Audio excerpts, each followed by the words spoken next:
yang masih memegang teguh ajaran agama Islam.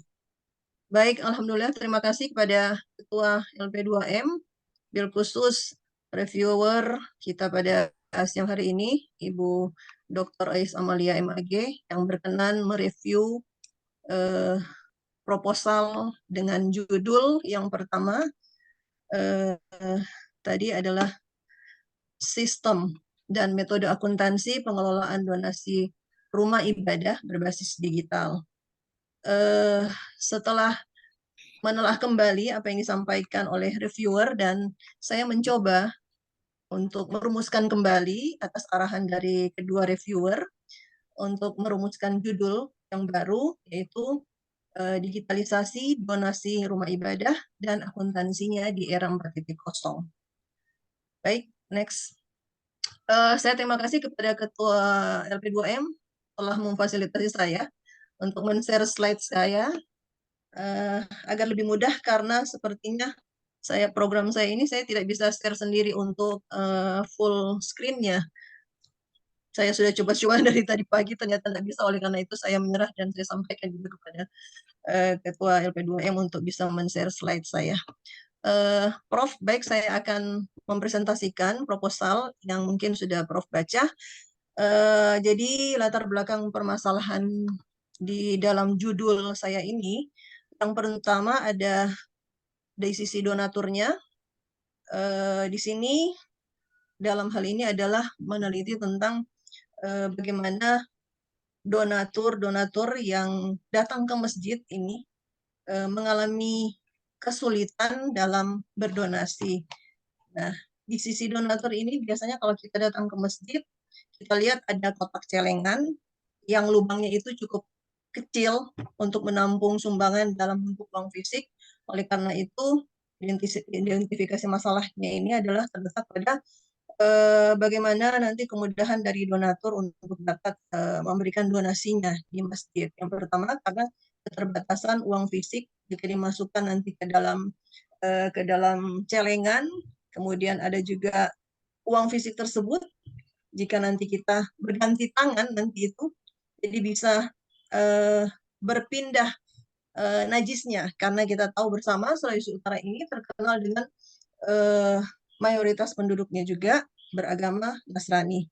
Oleh karena itu, interaksi di pasar tradisional, Prof, itu tidak menutup kemungkinan terkontaminasi antara penjual hewan-hewan yang haram, makanan mereka itu, dengan penjual yang halal. Sekiranya ada dari penjual atau pembeli yang datang ke tempat membeli hewan tersebut, kemudian dia berpindah ke tempat penjual yang lain untuk membeli bahan makanan yang lain, misalnya sayur, menggunakan uang kembalian tersebut. Oleh karena itu, dapat berpindah najis tersebut tanpa kita ketahui.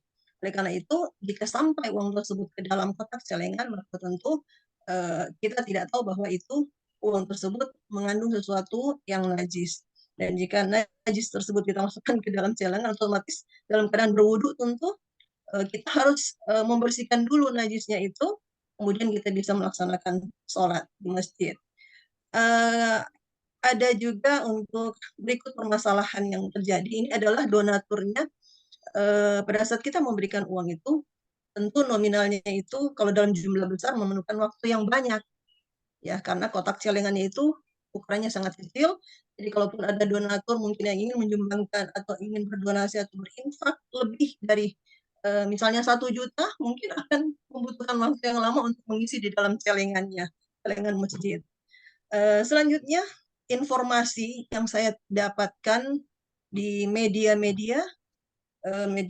elektronik, terutama untuk mencari data donasi masjid, itu tidak saya temukan. Oleh karena itu, sangat penting saya rasa untuk mengadakan penelitian ini. Nah, di sisi lain, untuk masjid, ini memang dalam hal pengelolaan masjid, sangat sedikit manajemen masjid itu yang menggunakan data-datanya terkumpul dengan rapih, terutama dalam hal pencatatan akuntansinya. Nah, yang kita lihat sekarang di masjid-masjid itu hanya ada laporan kas masuk dan kas keluar yang biasanya itu mereka luput daripada beberapa pencatatan. Jadi tidak real time. Nah, dalam hal ini di masjid, untuk akuntansi pelaporannya terutama itu juga masih belum maksimal, karena tadi keterbatasan dalam hal pencatatan mengakibatkan pelaporan juga tidak maksimal. Kemudian data yang kita temukan untuk pelaporan donasi itu hanya ada beberapa masjid yang mencantumkannya di setiap Jumat di dalam papan pengumuman di masjid-masjid. Nah, kemudian bisa saja juga nanti pada saat donasi itu dikumpulkan di masjid, kemudian dihitung, bisa saja ada penyalahgunaan dalam hal penghitungan uang tersebut. Ya, ketidakjujuran mungkin bisa ada di situ. Nah, ini ada beberapa data yang saya tampilkan di sini. Untuk 2 masjid yang saya dapat, kebetulan saya juga pengurus Masjid Raya Ahmad Yani. Nah, ini data adalah data untuk donasi tahun 2020 dan 2021 di 2 masjid.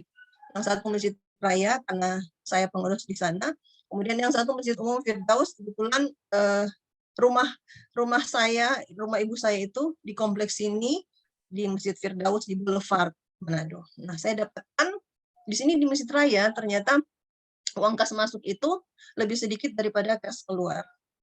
Nah, seperti itu, jadi ada saldo minus di dalamnya. Kemudian untuk masjid umum yang Masjid Firdaus tadi kasnya sejumlah 63 dan lebih besar daripada yang keluarnya. Berikutnya, next. Nah, ini untuk kenapa penelitian ini penting? Karena tadi penelitian ini tadi donatur itu mengalami kesulitan dalam hal berinfak di masjid dengan menggunakan uang cash yang fisiknya kertas atau yang fisik dalam hal ini jumlahnya, ya, jadi dalam bentuk uang kertas. Kemudian keamanannya dijamin aman kalau misalnya kita mendigitalkan dia.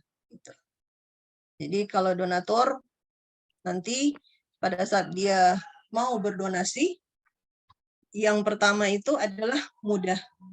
Kemudian keamanannya tadi bersih dari najis, kemudian tentunya sehat karena kita tidak bersentuhan langsung dengan fisik kertas tersebut.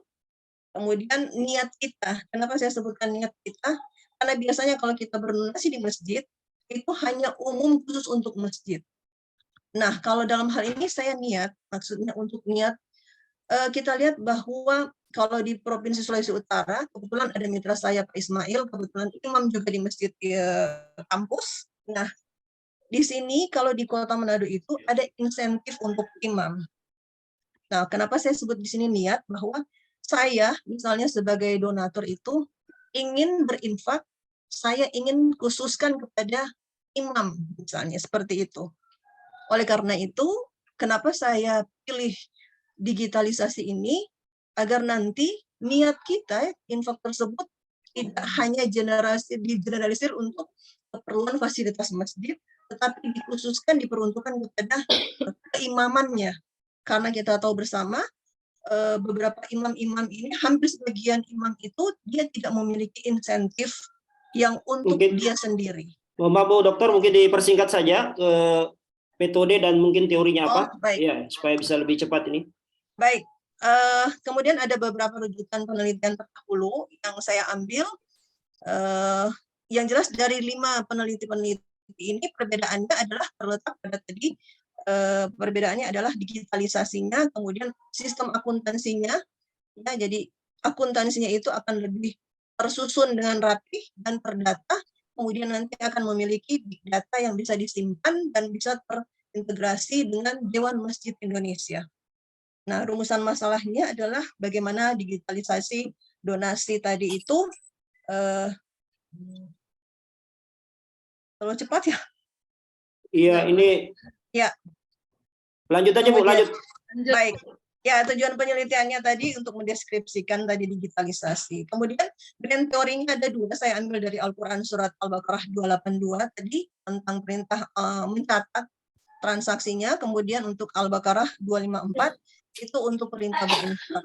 Selanjutnya ada middle teorinya, yaitu teori ketundukan, dan ada teori untuk pendukung yang lainnya. Kemudian metode yang digunakan adalah mixed method, yaitu kualitatif dan kuantitatif. Jadi data yang diperoleh tadi dari populasi dan sampel dari penelitian kuanti itu kemudian kita kualitatifkan untuk menganalisisnya. Nah, novelty-nya Saya kira adalah mungkin cukup, Bu. seperti Nanti itu. dikomentari saja. Cukup ini. Baik, terima Ya. kasih. Saya kembalikan kepada Ketua.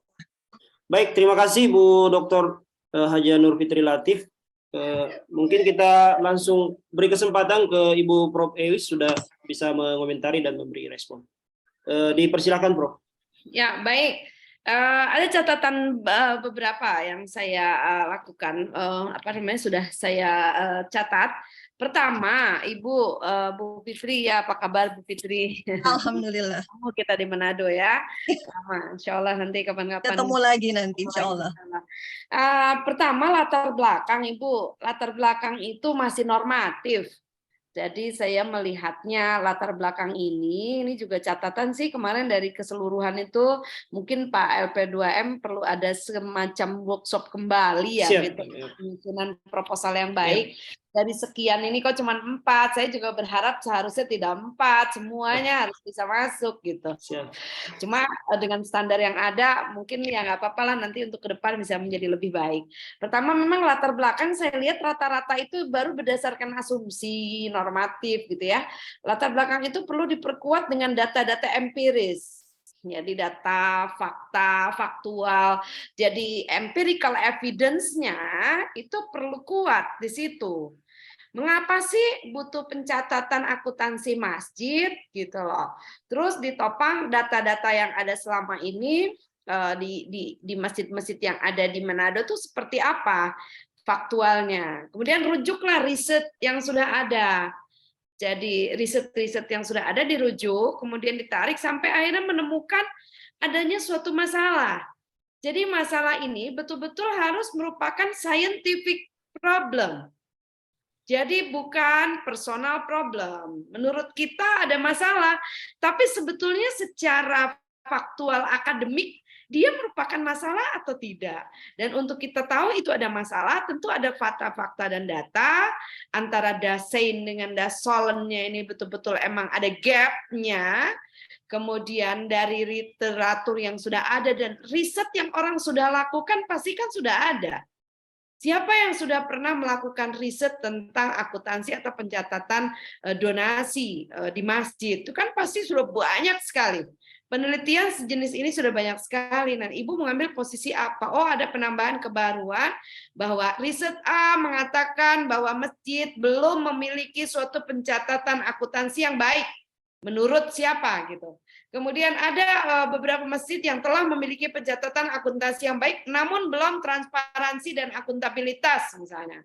Terus penelitian yang lain lagi sudah dilakukan dengan pencatatan akuntansi yang baik, namun masih manual, gitu. Sehingga riset ini akan melakukan pencatatan dengan digitalisasi. Nah, seperti apa digitalisasi yang dimaksud? Nah, berikutnya adalah, jadi di situ ditemukan banget dan dirasakan betul, jadi jangan hanya normatif, terus nggak usah memasukkan soal najis dan lain-lain, nggak masuk dalam bagian riset ini, nggak usah dibicarakan, karena fokus kita tidak ke sana. Fokus kita adalah fokus pada bagaimana pencatatan akuntansi donasi yang ada di masjid. Jadi fokus ke sana, ditopang dengan data-data fakta dan literatur yang memadai. Lalu rumusan masalah. Nah, itu kan baru satu rumusan masalah. Dari satu rumusan masalah itu sebaiknya Ibu turunkan lagi kepada yang namanya pertanyaan penelitian. Pertanyaan penelitian ini harus tergambar nanti dalam metodologi. Jadi Ibu nanti mau pakai metodologinya apa? Saya melihat di metodologinya juga belum jelas nih. Di metodologinya harus jelas. Nanti mau pakai apa metodenya? Kayaknya di situ Ibu cuma metodenya pakai apa, Bu? Cuma kualitatif gitu. Sekarang setelah arahan yang dari reviewer saya 2, jadi mixed method. Yang awalnya kuali. Iya, saya kira perlu Ya. ditambahkan sehingga sebetulnya bagaimana sehingga bisa digali dari jamaah, dari pengurus, dari lain-lain begitu ya Bu, ditambahkan. Dan kemudian grand teorinya nggak usah Al-Qur'an. Jadi Al-Quran, hadis itu bukan grand teori. Grand teori itu apa sih teori besar? Bayangan saya teori besar Ibu itu adalah teori tentang manajemen pengelolaan keuangan. Kemudian middle-nya adalah pencatatan akuntansi keuangan berbasis syariah tentu. Ibu harus masukkan juga tuh akuntansinya akuntansi syariah. Ya. Sudah ada belum PSAK masjid? Ada. Nirlaba PSAK 45. Nah, kan sudah ada tapi belum bunyi. Lalu applied teorinya adalah manajemen pencatatan keuangan. Jadi kita ingin menemukan model desain bagaimana manajemen keuangan, pencatatan keuangan berbasis digital di masjid. Jadi applied-nya seperti itu. Dan di teori tentang digitalisasinya belum ada nih. Jadi teori tentang manajemen, kemudian teori tentang filantropi Islamnya harus masukkan, Bu. Kan donasi. Donasi itu kan ada zakat, ada infak, ada wakaf, ada sedekah, atau ada hibah. Itu pun nanti di akuntansinya kan harus jelas, karena perlakuan zakat akan beda dengan infak, akan beda dengan sedekah, akan beda dengan wakaf. Itu belum terbahas di teorinya. Jadi tambahkan teori tentang Islamic filantropi yang memang secara teori dan jurnal sudah banyak yang menulis tentang filantropi Islam. Saya kira itu mesti kuat bangunan teori ini. Karena nanti dari teori ini akan turun ke desain operasional penelitian. Nah, itu juga saya lihat belum ada. Mohon variabel, dimensi, variabel, indikator, mesti jelas. Kemudian referensinya, setiap variabel harus merujuk kepada suatu referensi yang jelas. Akuntansi, keuangan, digitalisasi, apa referensinya, apa penelitian yang sudah ada, itu pakai rujukannya semua. Jadi dibuat. Kemudian yang belum ada lagi kerangka konsep penelitian. Alur, skema yang menggambarkan keseluruhan penelitian Ibu itu. Kemudian metodenya diperjelas lagi Bu, jenis penelitian, pendekatan penelitian, teknik pengumpulan data, purposive sampling. Kalau purposive atas dasar kriteria apa alasan pemilihan, bukan hanya karena dekat rumah. Ibu, masjidnya dekat rumah saya nih, tapi Ibu harus menggambarkan satu masjid terbesar di sana misalnya, jamaahnya banyak, ininya apa-apa secara rasional akademik, bukan berdasarkan penulis. Itu yang perlu diperkuat. Dan jangan lupa literatur review dari penelitian sebelumnya harus diperkaya dari artikel-artikel dan jurnal-jurnal internasional. Kemudian luaran daripada penelitian harus diperjelas. Ibu kira-kira mau publis di mana? Di jurnal akreditasi, Sinta 1, Sinta 2, atau di jurnal internasional. Dan untuk bisa publis di jurnal internasional tentu harus diperkaya dan diperkuat literatur review dan analisisnya. Nanti analisisnya harus terkait dengan teori yang dipakai. Jangan sampai kita melakukan analisis tapi nggak ada di teorinya, atau sebaliknya di teorinya kita sebutkan tapi begitu kita menganalisis tidak dikaitkan dengan teori yang ada dan tidak dikaitkan dengan literatur review yang ada. Saya rasa itu. Baik. Ibu Fitri tadi. Baik, terima kasih Prof. Terima kasih. Baik, terima kasih Prof. Saya kira jelas ya Ibu Dr. Nur Fitri Latif, ada banyak hal saya kira yang perlu diperkuat ya. Kalau memang diterima ini mungkin bisa disebut dengan mayor revision lah, kira-kira begitu ya kalau memang diterima. Baik, terima kasih Bu Prof. Selanjutnya kita beralih ke Ibu Rahma ya, Bu Rahmawati. Saya bantu share juga ini Bu Rahma supaya lebih ini. Oke, judulnya implementasi sustainable tourism di Likupang Timur. Silahkan Bu, studi kasus.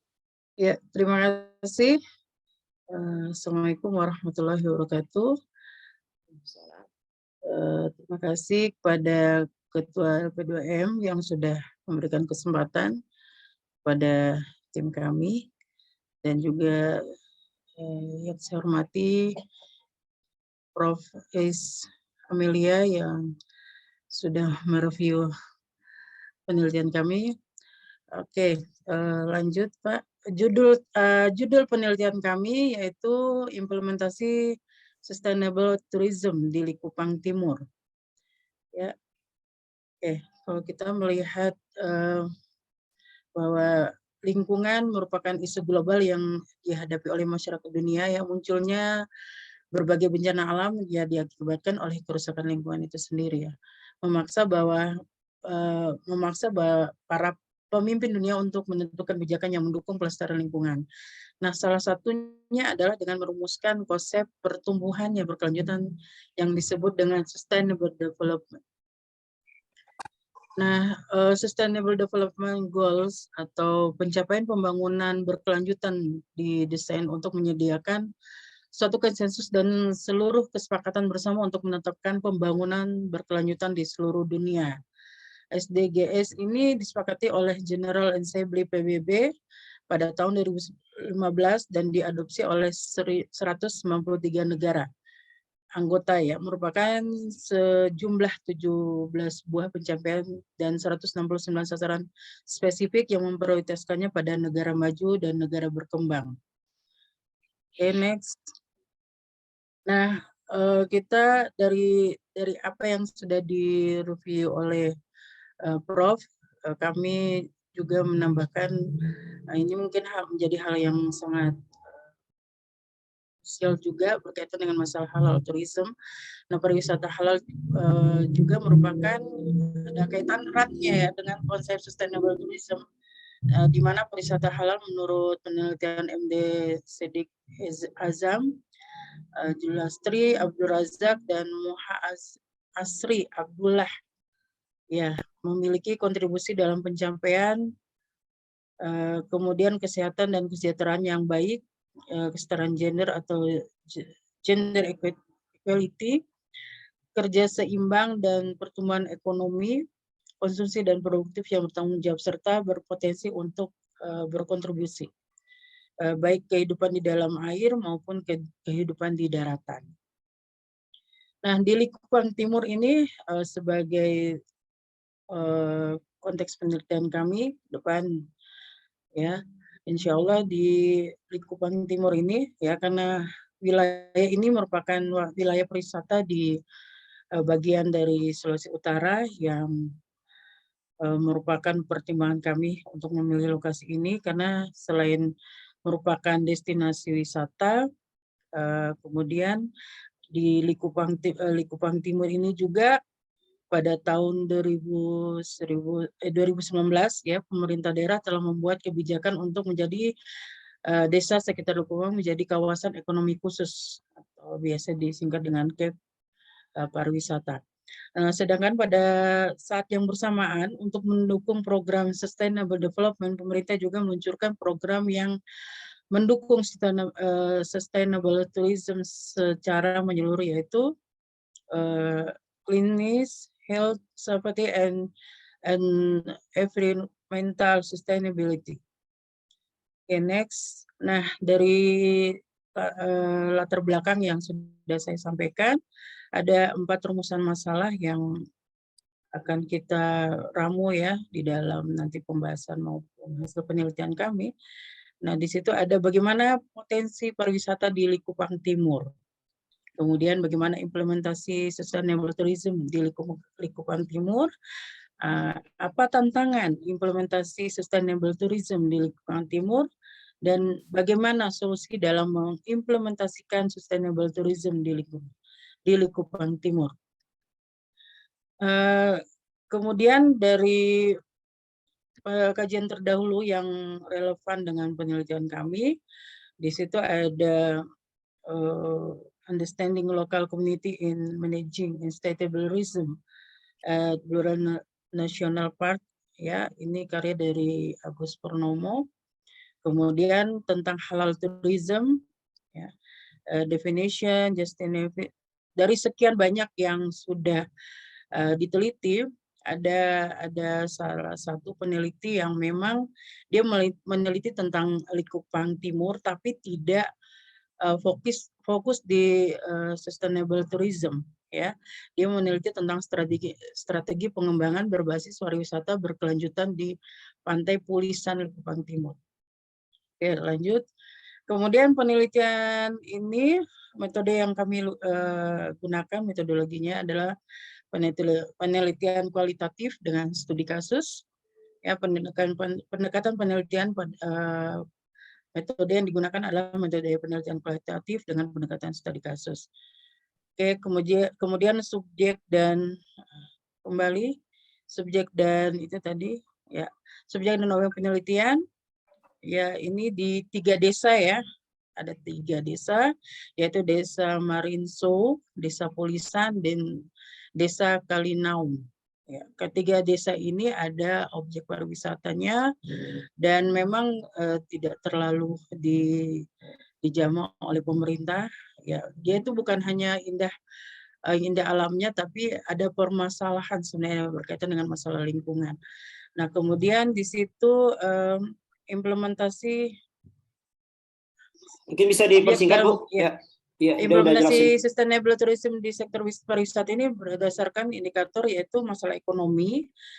Ekonomi di situ bagaimana sejak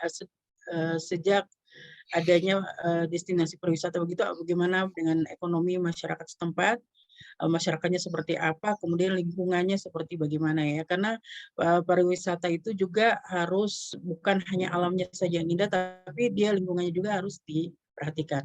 Kemudian pendekatan penelitian lanjutan sebelumnya. Sudah, Bu? Next. Ya. Ya, oke. Teknik pengumpulan data ya mungkin kita melalui 3 tahap ya, wawancara, kemudian dokumentasi, dan kita akan memantau langsung pariwisata yang ada di lokasi lingkungan timur. Kemudian ada teknik validitas data. Kami akan selain karena ini melalui 3 tahapan tadi, kami akan juga memvalidasi data juga dengan teknik data menggunakan analisis yang dikembangkan, yang akan kami kembangkan. Nah, di sini ada analisis yang kami domainkan, taksonomkan, kemudian komponensialkan, serta tema kultural yang akan kita kaji dalam pembahasannya nanti. Pembahasan jika nanti penelitian ini menjadi penelitian yang bisa diterima. Ya. Oke, mungkin itu saja yang bisa saya presentasikan. Kiranya reviewer Prof. Ya, baik. Pertama, pendekatannya ini mau bicara halal tourism atau mau bicara tourism secara general, Bu? Lebih ke sustainable tourism ya sih. Ya, tapi maksudnya Ibu punya preferensi nggak? Preferensi bahwa yang akan dikembangkan di sana adalah halal tourism. Ya, karena di sana juga. Apa? Ibu bidangnya apa? Saya di ekonomi syariah. Ini kaitannya itu. Karena Ibu kan bidangnya ekonomi syariah sama dengan saya. Nah, itu catatan saya banyak Ibu harus melakukan pendekatannya. Jadi kan penelitian ini harus punya kebermanaan. Maknanya adalah bagaimana keberpihakan Ibu untuk mengembangkan suatu model kawasan wisata yang memungkinkan dikembangkan menjadi halal tourisme. Likupang ini memungkinkan nggak menjadi objek halal tourism? Insya Allah memungkinkan karena mayoritas kan penduduk sana juga ada Muslim. Rujukan literaturnya perkaya dengan literatur yang sekarang sudah banyak sekali. Saya juga lagi meneliti tentang industri halal. Sudah 2 tahun ini banyak menulis tentang industri halal, cuman belum sampai Manado karena pendanaannya belum besar. Ya, cuman kita perlu ke sana, Bu. Pertama Ibu rujuk dulu next. Ada master plan tentang pengembangan ekosistem halal di Indonesia. Ya, kemudian di sana dijelaskan juga beberapa wilayah yang merupakan kawasan industri halal. Kemudian bagaimana kebijakan pengembangan halal tourism di Indonesia, atau bahasanya kalau tidak halal tourism di Undang-Undang Pariwisata itu Muslim friendly. Kalau agak sensitif dengan menggunakan kata halal, apalagi di Manado, itu Muslim friendly. Tapi yang kita maksudkan adalah halal tourism. Nah, konsep yang mendasari proposal Ibu itu adalah konsep tentang halal tourism dan dikaitkan dengan sustainable development, SDGs. Kalau Ibu bicara SDGs, Ibu perlu mengkomparasikannya dengan maqasid syariah. Karena maqasidus syariah atau konsep maslahah itu sejalan dengan konsep Sustainable Development Goals itu SDGs yang orientasinya adalah menghapuskan kemiskinan, menghapuskan kelaparan, pemberdayaan ekonomi, gender equality kan dan seterusnya. Itu kalau mau dikaitkan dengan sustainability, artinya konsep kesejahteraan, konsep kemaslahatannya harus masuk di situ, konsep maqasid atau kemaslahatnya. Hifdzun nafas, hifdzul akal, hifdzul mal dan seterusnya dalam konteks tourism. Jadi bagaimana tourism ini punya dampak bagi ekonomi masyarakat yang bisa meningkatkan income masyarakat, bisa meningkatkan pendapatan masyarakat sekitar. Kan ukuran sejahteranya adalah bagaimana masyarakat bisa punya income dengan adanya tourism di Likupang. UKM-UKM-nya bisa tumbuh di sana, kuliner halalnya bisa ditawarkan di sana karena di dalam konsep pariwisata tuh ada kulinernya. Mungkin juga bisa ditawarkan resortnya, bisa ditawarkan spa-nya, spa syariah, kemudian kuliner syariahnya, kemudian kuliner halalnya ya, kemudian juga mungkin bisa ditawarkan makanan-makanan, produk-produk galeri halal di sana, dibuat satu galeri di kawasan wisata tersebut. Apalah di sana ditaruh Ibu, apa sih kalau makanan di sana?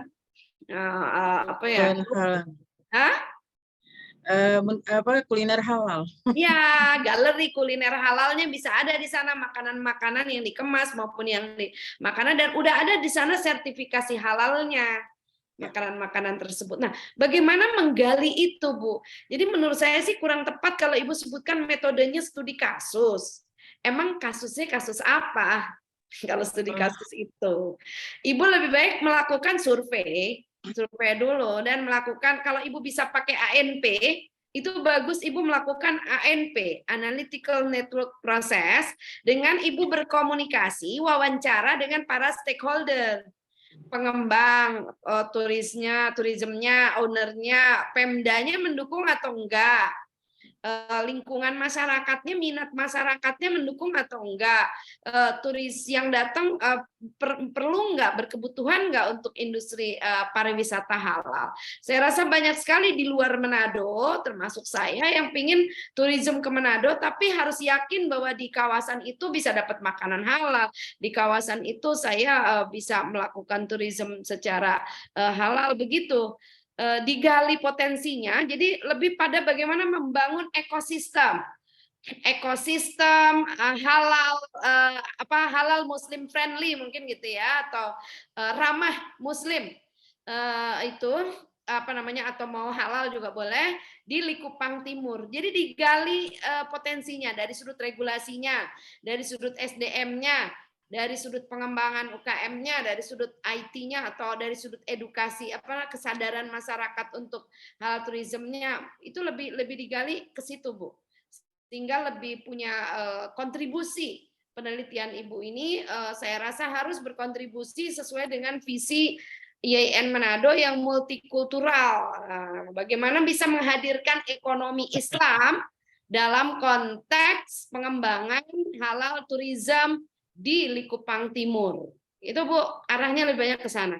Mohon nanti literaturnya ditambah, teorinya juga diperkuat sama tadi dengan teorinya, kerangka konsepnya dibuat, desain operasional penelitiannya dibuat, metodenya diubah lagi. Sebab kalau Ibu nggak ada kejelasan alat analisis, apakah pakai SWOT, apakah pakai AHP, apakah pakai ANP, Ibu kemana nggak jelas nanti ininya. Tapi kalaupun kualitatif itu bisa didekati dengan banyak pendekatan sehingga nanti laporan penelitiannya itu jelas gitu. Jangan cuman menganalisis secara kualitatif tapi tidak jelas alat analisisnya. Gitu. Bahkan sekarang literatur review saja Ibu bisa pakai systematic literature review, bisa pakai in vivo. Jadi bukan berarti penelitian kualitatif itu tidak ada alat analisis atau tools analisis yang jelas. Dia harus tersistematisasi juga, terkonsep, sehingga jawaban-jawaban itu jelas, tidak ngambang nanti di bagian analisisnya. Kalau Ibu tidak punya pendekatan atau metode analisis yang jelas, maka nanti nggak jelas juga risetnya, hasilnya atau temuannya. Baik, Terima kasih banyak Prof. masukannya. Baik, makasih Prof. Saya kira banyak juga ini ya hal ya, Bu Rahma ya, kalau diterima untuk dikuatkan. Ada banyak PR-nya ini, perlu banyak mengkaji lagi, terutama aspek-aspek metodologi dan penguasaan aspek-aspek teoritis.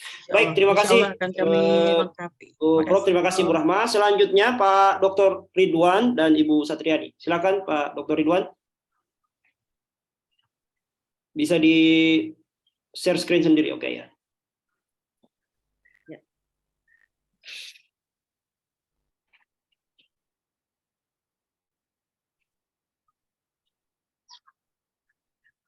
Di mute Pak, belum kedengaran suaranya.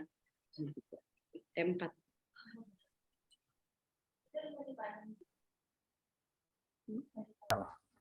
Ya, silakan Pak.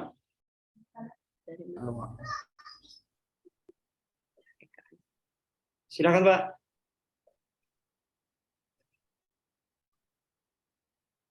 Belum Pak, masih termute.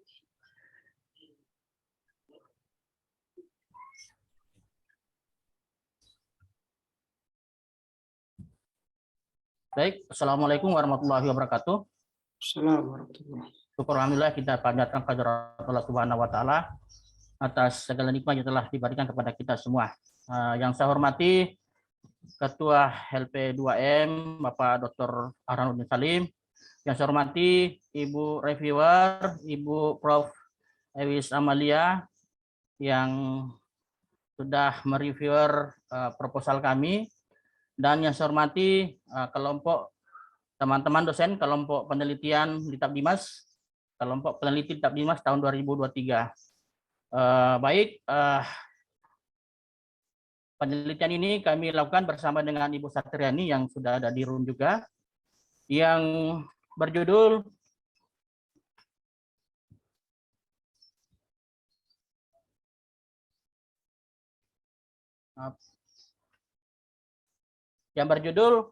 di mana konsep awalnya adalah analisis aset investasi tabungan pendapatan regularitas terhadap minat berhaji masyarakat Bugis Makassar di Sulawesi Selatan dan Utara. Atas masukan reviewer maksimal 12 kata, maka saya rubah konsep analisis aset investasi pendapatan dan religitas terhadap minat berhaji Bugis Makassar di Sulawesi. Maksudnya adalah Sulawesi Utara dan Sulawesi Selatan. Kemudian latar belakang di mana pada saat ini adalah ibadah haji bukan lagi merupakan suatu ritual yang sulit dilaksanakan sebagai kelompok orang yang memiliki kemampuan yang dimaksud dalam hal ini adalah kemampuan material dan kemampuan fisik. Kemampuan material adalah kemampuan umat untuk membayar atau menyetorkan jumlah dana yang disediakan, dan kemampuan fisik adalah bagaimana orang berhaji bisa melaksanakan seluruh ritual atau seluruh aktivitas yang terkait dalam kegiatan atau cara beribadah khususnya pada haji. Kemudian faktor internal adalah termasuk nilai aset atau harta. Nah, tentu saya melihat bahwa aset atau harta ini apakah memang aset atau harta yang mempengaruhi orang itu berhaji, atau dalam hal adalah apakah orang yang mempunyai harta kekayaan atau mungkin dari pemberian dari orang tua atau dari mana saja itu membuat orang berhaji. Kemudian yang kedua adalah investasi tabungan. Apakah orang berhaji ini karena sudah direncanakan sesuai dengan niatnya sehingga dia menabung untuk tabungan haji.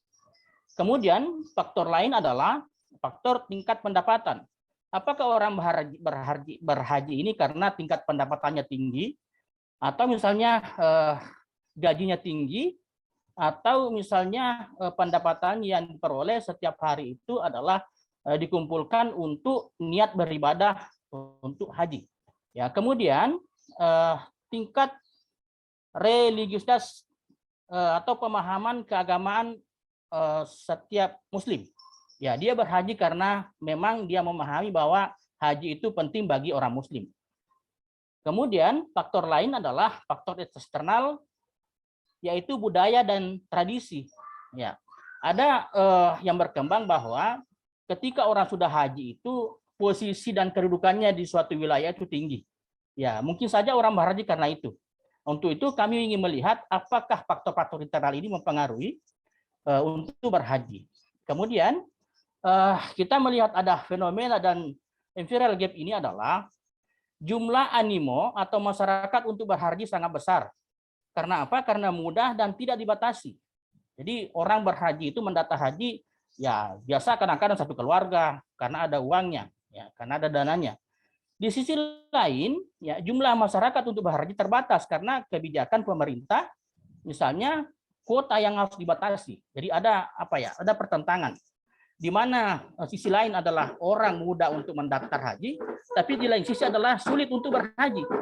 Ya, itu yang menjadi fenomena saat ini. Kemudian fakta literaturnya mengatakan bahwa kalau kita melihat dari dua provinsi ini, Sulawesi Utara khususnya, itu ada pendaftar kurang lebih 106.763 orang. Ya, ini yang sudah terdaftar. Tapi kuota hanya 323. Ini kuota tahun 2002 karena kemarin proposalnya dibuat tahun 2002. Mungkin saja nanti bisa diupdate. Ya, begitu juga di Kota Makassar. Ada beberapa kabupaten yang tentu secara rinci saya sampaikan. Misalnya Kota Makassar ada 43.000 yang bisa berangkat hanya 516. Ya, sehingga data yang ada untuk pendata itu sangat tinggi. Kemudian kuota yang bisa berangkat hanya sedikit. Ya, itu yang fenomena yang terjadi. Begitu juga dengan kabupaten-kabupaten lain. Ya. Kemudian lanjut, bagaimana novelty-nya? Ya, di mana hubungan variabel aset, investasi, pendapatan, dan religius masih kurang menjadi perhatian oleh peneliti sebelumnya. Kami sudah men-searching, ya belum banyak yang melakukan penelitian, bahkan saya tidak temukan orang yang meneliti dengan menggabungkan beberapa variabel ini. Kemudian yang kedua ada teori yang kami uji, yaitu teori pendapatan, teori hak kepemilikan, dan teori minat. Kemudian selanjutnya, rumusan masalah. Pertanyaan penelitian, kami tadi menjadikan sebagai faktor internal itu aset, investasi, dan pendapatan. Kemudian ada variabel tingkat pemahaman keagamaan atau religiusitas, kemudian niat berhaji. Sehingga pertanyaannya adalah, kami tunjukkan dengan arah panah. Misalnya, apakah aset berpengaruh terhadap minat haji? Apakah investasi berpengaruh terhadap religiusitas? Apakah pendapatan berpengaruh terhadap minat berhaji? Ya, begitu juga dengan pertanyaan penelitiannya tentu yang saya susun berdasarkan dengan arah panah yang kami tunjukkan. Kemudian selanjutnya adalah tujuan. Sekira tujuan ini sama yang terkait dengan rumusan masalahnya tadi. Bisa dipersingkat Pak Ridwan, Dr. ya. Ya, grand teori, ya ada tadi yang saya sampaikan itu, ada teori hak kepemilikan. Ya, ini saya menjelaskan apa itu teori hak kepemilikan. Ya, kemudian teori pendapatan, kemudian teori minat. Ini yang saya uji dalam penelitian ini. Kemudian grand teori dan hubungan variabelnya, hubungan aset terhadap religiusitas kami dudukkan teori yaitu hak kepemilikan. Teori hak kepemilikan. Kemudian hubungan investasi dengan tingkat keagamaan itu saya dudukkan dengan teori hak kepemilikan. Kemudian pendapatan dengan religiusitas saya dudukkan teori pendapatan. Aset dengan minat berhaji yaitu teori kepemilikan. Kemudian pendapatan dengan minat haji teori pendapatan. Kemudian religiusitas dengan minat haji teori minat. Selanjutnya, ini adalah definisi variabel, hanya menjelaskan saja apa yang dimaksud dengan aset, apa itu investasi, dan seterusnya. Kemudian metode penelitian adalah tempat penelitian ini saya lakukan di Sulawesi Selatan dan Sulawesi Utara, di beberapa kabupaten. Kemudian jenis penelitian ini adalah jenis penelitian kuantitatif. Populasinya adalah masyarakat Bugis Makassar yang berdomisili di Sulawesi Selatan dan Sulawesi Utara, yang sudah mendaftar haji, yang diambil secara acak, dan di beberapa kabupaten kemudian menarik sampel dengan menggunakan swab. Kemudian teknik pengumpulannya adanya kuesioner tentu yang sudah valid yang disebarkan kepada masyarakat Bugis Makassar yang sudah mendaftar haji, atau dalam hal ini adalah peserta yang daftar tunggu, yang menjadi objek kami adalah orang yang sudah mendaftar atau sudah ada nomor porsi. Kemudian rancangan analisisnya menggunakan pet analysis atau analisis yang menghubungkan antara beberapa pola, yaitu pola yang variabel yang saya tunjukkan tadi. Kemudian alat yang saya gunakan adalah data analis dengan menggunakan AMOS, ya, Analysis of Moment Structural. Ya, kemudian Cukup, Pak Ridwan. ya, oke, ya, pelanggaran. Ya, sekira demikian. Terima kasih yang saya sampaikan. Assalamualaikum warahmatullahi wabarakatuh. Assalamualaikum. Baik, terima kasih Pak Ridwan. Selanjutnya kita beri kesempatan ke Prof. Silakan Prof. Ya, sudah kan? Kedengeran? Mana tadi? Kedengaran, Prof. Ya. Ya. Catatan saya. Latar belakang sama ya, latar belakang penelitian ini juga perlu dibangun atas dasar empiris evidence yang kuat, yang menggambarkan bagaimana sih sebenarnya kondisi minat berhaji masyarakat di Sulawesi selama ini gitu kan. Saya memang banyak melihat orang Sulawesi itu kayaknya cita-cita hidupnya adalah berhaji. Hampir semua orang Sulawesi itu kayaknya kayak apapun kalau belum berhaji kayaknya nggak sah ya, gitu kayaknya. Jadi betapa haji itu. Cuma menghubungkan antara pendapatan dengan minat haji, aset dengan minat haji itu yang saya itu atas dasar teorinya harus ada gitu loh, hubungan variabel, bukan sekedar menghubungkan satu variabel dengan variabel yang lain. Tapi pernah nggak sih ada riset yang menghubungkan itu, dan kerangka teori besarnya apa sih gitu, yang menemukan bahwa aset, dan di sini kemudian saya mau tanya, religiusitas ini variabel intervening, mediating atau apa gitu loh? Moderasi. Kalau menurut saya mungkin dimoderasi oleh variabel religiusitas. Mungkin itu Ya, masih make sense. Variabel mediasi, Prof. Mediasi kan? Variabel tengah ya. Ya, nah itu harus dijelaskan bahwa religiusitas di sini adalah sebagai variabel mediasi, mediator lah ya. Nah, jadi dijelaskan, jadi melalui religiusitas gitu. Kemudian tapi tetap harus ada rujukan teori yang kuat nih. Kalau pet analisis itu menghubungkan antar variabel, kita ingin melihat seberapa besar faktor A kepada B itu berpengaruh, kemudian faktor A kepada X1 kepada Y, X2 kepada Y, ini seberapa keterpengaruhan, bukan pengaruh, kontribusinya dalam membangun minat atau dalam berkontribusi pada upaya minat masyarakat Sulsel terhadap haji yang dimediasi oleh variabel religiusitas. Itu harus kuat di bangunan teorinya, Pak. Sebab kalau masuk ke AMOS ataupun SPSS atau apapun itu alat, dia hanyalah alat yang membaca data. Apapun akan terbaca dan akan ada hitungannya keluar. Tapi logical framework hubungan antar variabel harus didasarkan atas suatu basis teori yang kuat. Bahwa aset itu bisa punya pengaruh loh melalui religiusitas pada minat. Udah ada belum sih riset sebelumnya? Tadi yang dirujuk cuma 3 ya.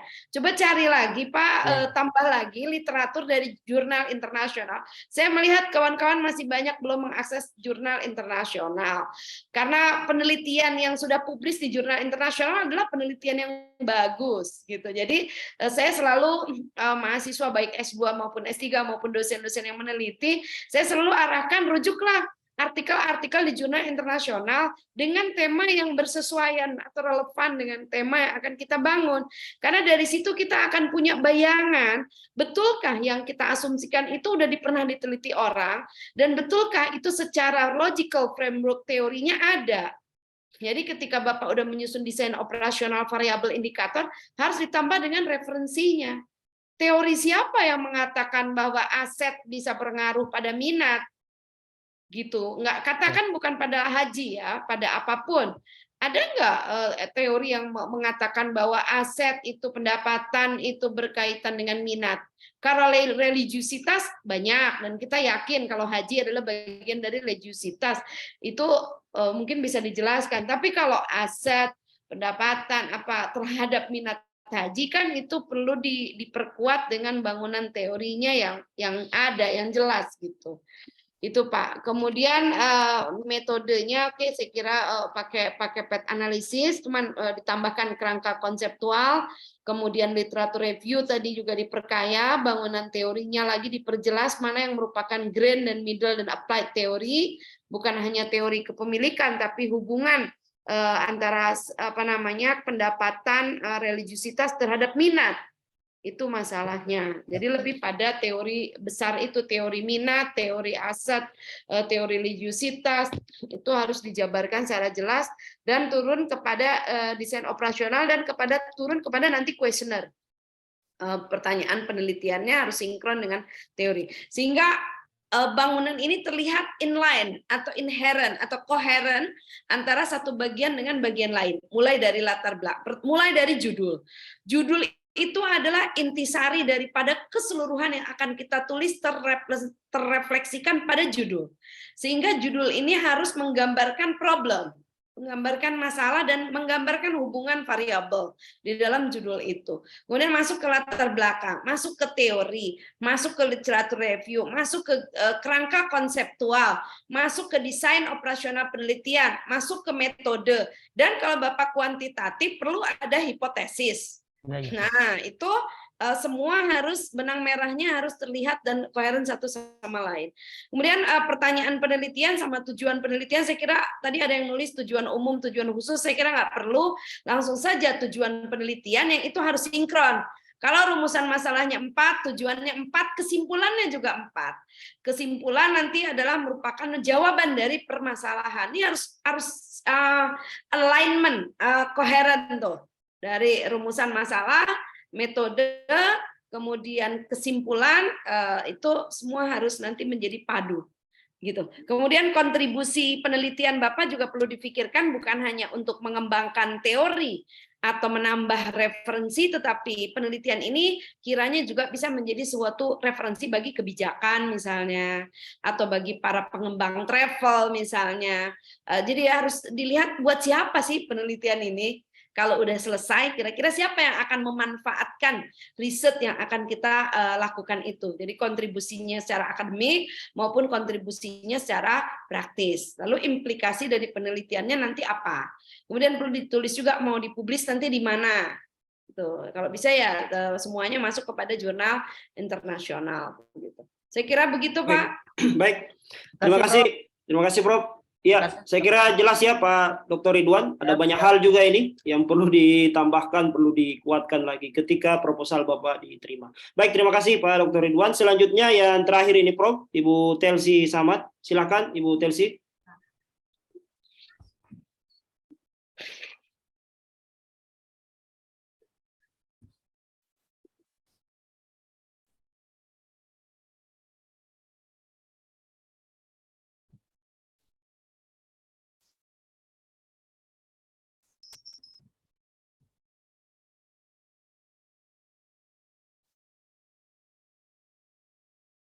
Silakan Bu.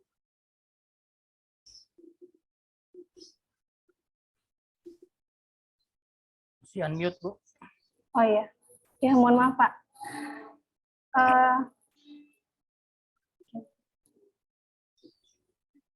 Sudah bisa dilihat ya, Pak? Ya, bisa, silakan. Ya. Oke. Baik, yang saya hormati Ketua LP2M Bapak Dr. Ahnuddin Salim, dan yang saya hormati Prof. Elisa Amalia, terima kasih atas kesempatannya untuk bisa mereview proposal penelitian saya. Berikut langsung saja ini saya jelaskan terkait dengan proposal saya. Jadi yang jadi catatan kemarin itu sebenarnya langsung saya di sini poin terkesan gitu, karena emang terkait dengan latar belakang masih banyak yang kurang ya. Sebenarnya itu dari data-data sendiri itu saya belum secara pasti itu data statistik memang itu harus di latar belakang, tapi di sini saya menemukan fakta sosial. Jadi memang fakta sosial dan fakta literatur itu yang penting untuk diintroduction. Fakta sosial sendiri yang saya ketemukan itu terkait dengan, mohon maaf, tadi jadi judul penelitian saya terkait dengan kategorisasi proses kognitif pebisnis wanita muslim tentang etika bisnis Islam di kota-kota Ombagu. Nah, di sana fakta sosialnya itu bisa dilihat sendiri ya. Kalau secara langsung memang ini adalah kenalan saya gitu, tapi secara fakta itu saya ketemukan di berbagai media sosial, khususnya di Instagram, yang mana mereka itu di usia seperti usia 30-an, di bawah 30-an, mereka merupakan pebisnis ya, wanita muslim yang ada di Kota Ombagu, di mana hal ini memang sudah menjadi sesuatu yang advance ya dibandingkan dengan 10 tahun kemarin yang ada di Kota Ombagu. Nah, dari sini kita bisa melihat bahwa sebenarnya pertumbuhan daripada bisnis itu sendiri di kota-kota Ombagu itu sudah sangat maju gitu. Artinya mereka sudah menyesuaikan dengan perkembangan daripada teknologi yang ada untuk memanfaatkan media sosial sebagai sarana untuk melakukan marketing dari bisnis yang mereka geluti. Namun daripada itu ternyata ada juga kasus beberapa ya recently itu sekitar awal tahun 2022 sampai pertengahan itu ada tentang kasus tentang bisnis penipuan arisan online. Jadi ini merupakan salah satu yang kita highlight sebagai bisnis etik gitu dalam Islam itu sendiri. Jadi selain daripada aspek positif yang tadi, di mana mereka sudah mengembangkan bisnis dalam berbagai hal ya, tadi kebanyakan dari mua, makeup artist gitu, kemudian jasa-jasa yang lain, ternyata ada juga kasus seperti ini yang ditemukan di kota-kota Ombagu. Nah, kenapa penelitian ini harus dilakukan di Kota Ombagu? Berdasarkan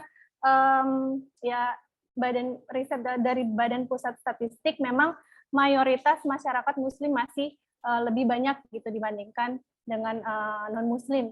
Ya, dibandingkan dengan Kota Manado yang memang Muslim itu masih minoriti. Selain daripada itu, penelitian terkait dengan etika bisnis Islam itu belum saya ketemukan gitu yang memang cocok sekali dengan penelitian ini. Adanya itu yang saya ketemukan adalah terkait fraud gitu, fraud di salah satu perusahaan finance yang ada di Kota Ombagu. Jadi Islamic Business Ethic yang di riset tentang Islamic Business Ethic di Kota Ombagu itu masih belum ada. Sehingga berangkat dari alasan ini populasi Muslim dan juga riset terdahulu yang masih sedikit diperhatikan, maka inilah menjadi alasan kenapa penelitian ini harus dilakukan di kota-kota Ombagu. Kemudian dari latar belakang kemarin memang gap dan signifikansi memang belum secara detail dielaborasi gitu, di mana gap di sini gap itu adalah di mana teori dan praktis itu tidak berjalan beriringan gitu. Kalau secara teori Indonesia merupakan negara dengan Muslim majority populasinya, dan juga kita tahu bahwa Nabi SAW dan juga Khadijah itu menjadi figur gitu dalam di mana agar masyarakat Muslim atau pebisnis Muslim melaksanakan aktivitas ekonominya based on Islamic business ethic gitu. Tapi pada kenyataannya secara praktek gitu di skala nasional ya Indonesia itu masih kemarin digemparkan dengan kasus penipuan jemaah haji gitu, yang mana ini tidak relate dengan Islam business ethic itu sendiri. Dan juga di Kota Ombagu tadi yang saya jelaskan sebelumnya ada beberapa penipuan gitu dari based on bisnis arisan online tadi. Itu jadi gapnya di sini. Kemudian untuk signifikansi sendiri, jadi signifikansi daripada penelitian ini di mana saya mengangkat isu lokal yang berkaca pada teori global gitu ya. Jadi teori yang digunakan di sini adalah teori kognitif dari Anderson dan Carwold, itu merupakan revisi dari teori taksonomi Bloom. Ini yang digunakan. Kemudian yang kedua adalah teori Islamic Business Ethic yang berangkat dari giant scholar-nya itu Rafiq Issa Bikun, ya nanti akan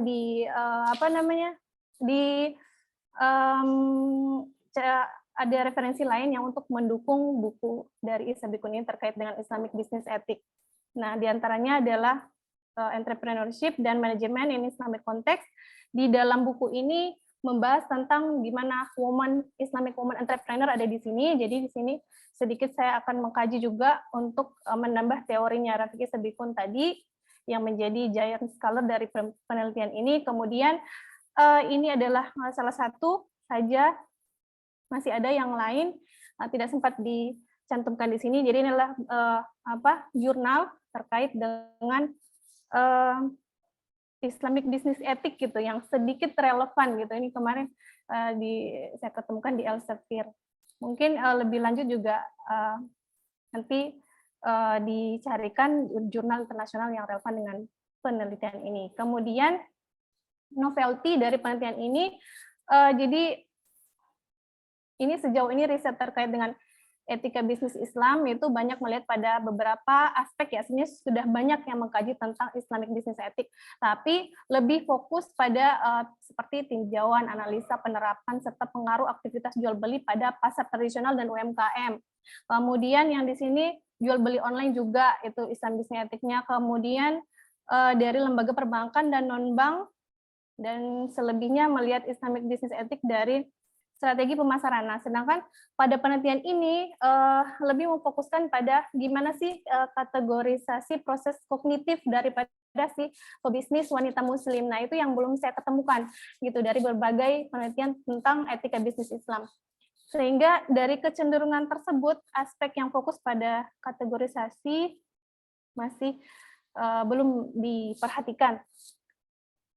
Gitu. Sehingga ini melihat apakah sekedar apakah pebisnis wanita muslim itu paham atau sekedar mengetahui saja atau berada pada level implementasi, karena nanti teorinya revisi dari teori Bloom itu ada dari revisi mengetahui, memahami, implementasi gitu, dan analisis. Jadi ada beberapa leveling nanti yang akan kita lihat gimana sih para pebisnis muslim ini dalam melaksanakan aktivitas bisnisnya itu. Kemudian untuk rumusan Bisa masalah. dipersingkat, Bu? Ya, rumusan masalah, bagaimana kategorisasi dan bagaimana implementasi etika bisnis Islam, dan manfaat untuk kontribusi penelitian, untuk pengembangan keilmuan, melengkapi kekurangan studi terdahulu, dan menjadikan riset yang memetakan proses kognitif pebisnis wanita muslim untuk praktisi dan stakeholder sebagai referensi untuk implementasi etika bisnis dalam rangka terciptanya iklim bisnis yang sehat, baik di Indonesia maupun di level global. Kemudian untuk penelitian lanjut, dapat dilakukan riset terkait dengan kategori proses kognitif ini baik di Indonesia maupun di level global, dan untuk masyarakat secara luas tentunya menumbuhkan spirit etika dalam berbisnis ya, menciptakan aktivitas ekonomi yang jujur, adil, dan bertanggung jawab. Kemudian untuk metode penelitian, kita melakukan penelitian deskriptif kualitatif dengan pendekatan case study, di mana sumber data itu data primer dari hasil wawancara terhadap 10 sampai 20 kira-kira untuk pebisnis muslim wanita yang ada di kota-kota Mabagu, dan juga data sekunder tentunya berasal dari buku, jurnal gitu, nasional internasional, dari berbagai sumber baik Google Scholar, Cambridge Core, Taylor, Francis, dan lain sebagainya. Kemudian teknik pengumpulan data itu secara wawancara dan studi pustaka, dan analisis kemudian mengorganisir, menganalisa, dan menginterpretasi hasil dari wawancara tersebut untuk dijadikan narasi dari penelitian ini. Saya kira itu saja. Terima kasih. Wassalamualaikum warahmatullahi wabarakatuh. Assalamualaikum warahmatullahi wabarakatuh. Terima kasih Bu Telsi. Baik, selanjutnya silakan Prof. Sebenarnya yang mau diteliti apa gitu ya, maksudnya proses kategorisasi kognitif pengusaha muslimah perempuan, mungkin berarti kan hanya ingin Anda cuma ingin tahu bagaimana persepsi atau pemahaman dia tentang para perempuan muslimah entrepreneur ini tentang etika bisnis Islam gitu aja kan? Ya. Nah, untuk apa? Anda jurusannya apa? Ekonomi Islam, Prof. Ini emang semuanya jurusannya ekonomi Islam? Iya. Oh, nggak ada dari prodi lain? Ada, Prof. Ini khusus ekonomi. Oh, emang khusus ekonomi. Ya. Yang riset-riset tema-temanya ekonomi. Ya, Prof. Ya, nah apalagi Anda ekonomi Islam. Ya, kalau menurut saya sih, kenapa nggak diidentifikasi berapa potensi wirausaha muslimah di sana? Potensi wirausaha. Kemudian apa sih problem yang dihadapi? Problem yang dihadapi oleh para pengusaha muslimah di jaringan muslimah di sana. Ya, apakah aspek pemasaran, apakah aspek permodalan, apakah aspek sertifikasi halal. Ini kan justru masalahnya yang digali gitu loh. Jangan hanya studi kasus, kemudian observasi, harus teman-teman ekonomi Islam saya rasa perlu ada khusus workshop metodologi deh, baik penelitian kuantitatif maupun penelitian kualitatif. Sehingga ada pengayaan Pak LP2M, pengayaan metode. Saya melihat, mohon maaf teman-teman kayaknya miskin metodologi. Gitu. Sehingga mau takut-takut gitu loh, mau menggali, mengeksplor lebih lanjut. Padahal metodologi bisa dipelajari, Anda bisa belajar gitu sama teman-teman yang ahli statistik, belajar gitu untuk kemudian bisa menggali, mengeksplor lebih banyak faktor-faktor apa. Jadi pertama, bagaimana potensi entrepreneur muslimah di Kota Mambago. Dua, apa persoalan-persoalan yang dihadapi oleh para perempuan muslimah di sana. Tiga, kalau mau ya pemahaman mereka tentang etika bisnis itu satu aspek. Etika bisnis etika bisnis Islam.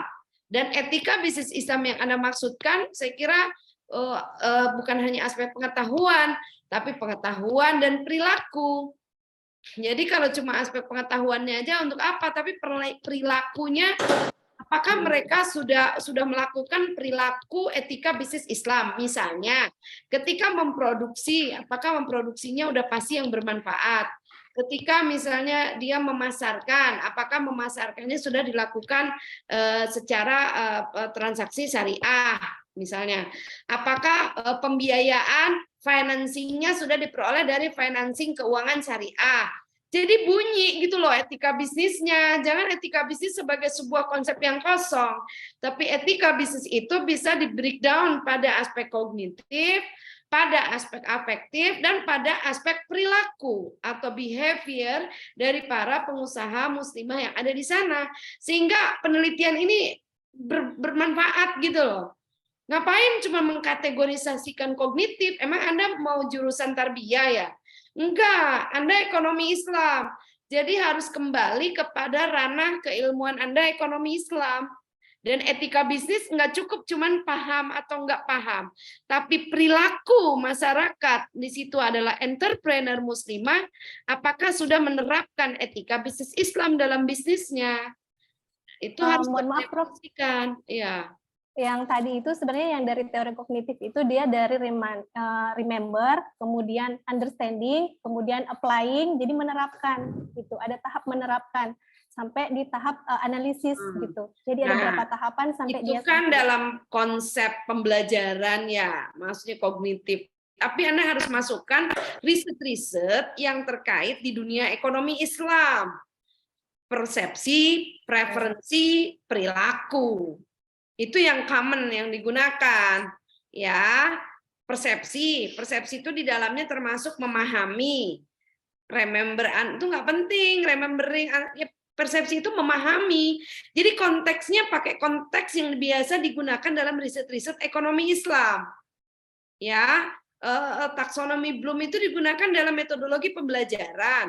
Tapi kalau udah masuk ke riset-riset ekonomi, Anda gunakan justru pendekatan psikologi, persepsi, preferensi itu artinya minat seseorang, kemudian perilaku. Perilaku itu kan psikomotorik kalau dalam dunia pedagogik ya, tapi tidak itu pendekatan teorinya. Jadi bagaimana behavior, mungkin Anda bisa gunakan teori plan behavior misalnya. Gitulah untuk mengukur perilaku. Jadi nanti variabelnya persepsi atau pengetahuannya apa, kemudian dua preferensinya apa, tiga perilakunya apa dalam koridor etika bisnis di kalangan para wirausaha muslimah tadi. Tapi yang pertama, bagaimana potensi bisnis perempuan, apa faktor-faktor yang dihadapi oleh pelaku bisnis perempuan, bagaimana pemahaman dan perilaku mereka terhadap etika bisnis Islam. Jadi itu dapat gitu. Nah, gunakan tentu metodenya jangan kualitatif, harus kuantitatif untuk mengeksplornya. Tadi bisa pakai regresi atau bisa juga pakai SEM atau mau pakai yang lain. Mungkin pakai SEM, Structural Equalization Model, itu jadi lebih baik dan lebih menarik sehingga temuan risetnya tuh nanti bisa masuk ke jurnal yang bagus.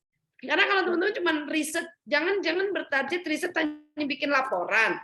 Yang laporan riset itu kan kumnya cuma 3. Iya. Nggak ngefek buat naik pangkat.